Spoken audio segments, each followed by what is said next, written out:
আজকের recipe viral pink pasta. এটা এতটাই ডিলিশিয়াস যেটা আপনারা টিফিনে দিতে পারেন বা রাতে ডিনারেও আপনারা এটা সার্ভ করতে পারেন। প্রথমেই ফুটন্ত গরম জলে সামান্যতম সল্ট দিয়ে দেবো, তারপরে পাস্তাগুলো দিয়ে দেবো। পাস্তা দিয়ে ফুটিয়ে জলটা ড্রেন করে পাস্তাটাকে ঠান্ডা করে নেব। এদিকে একটা বাটিতে আমি বিটরুট কেটে ফোটাতে দিয়েছি, সেটা ঠান্ডা হয়ে গেলে জলটা ফেলে দেবো। একটা মিক্সিং জারে নিয়ে নেব, তার মধ্যে 200 গ্রাম পনির ও ফ্রেশ ক্রিম 2 চামচ দিয়ে ভালো করে একটা স্মুথ পেস্ট বানিয়ে নেব। এরপরে প্যানে সাদা তেল দিয়ে দিচ্ছি, দিয়ে তার মধ্যে দিচ্ছি গার্লিক কুচি, আর দিচ্ছি রেড চিলি ফ্লেক্স আর ব্ল্যাক পেপার। এটা দিয়ে ভালো করে ফ্রাই করব, এবং তবে মাথায় রাখতে হবে এটা কিন্তু পুরোটাই হবে মিডিয়াম ফ্লেমে বা লো ফ্লেমে হলে আরো ভালো হয়। যারা আমার চ্যানেলটিকে সাবস্ক্রাইব করেছেন তাদেরকে অসংখ্য ধন্যবাদ, আর যারা এখনো করেননি প্লিজ সাবস্ক্রাইব করে পাশে থাকবেন, পাশে থাকা বেল আইকনটি প্রেস করে রাখবেন যাতে আমার রান্নার নোটিফিকেশন আপনার কাছে সবার আগে পৌঁছে যায়।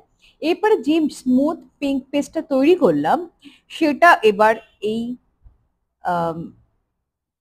প্যানে দিয়ে দেব, দিয়ে ভালো করে এটাকে ফুটতে দেবো, এবং স্বাদ অনুযায়ী নুন দিয়ে দিচ্ছি। তবে মাথায় রাখতে হবে যেহেতু আমি পাস্তা ফোটানোর সময় নুন দিয়েছি তাই এখানে নুন খুব বেশি দেওয়া যাবে না।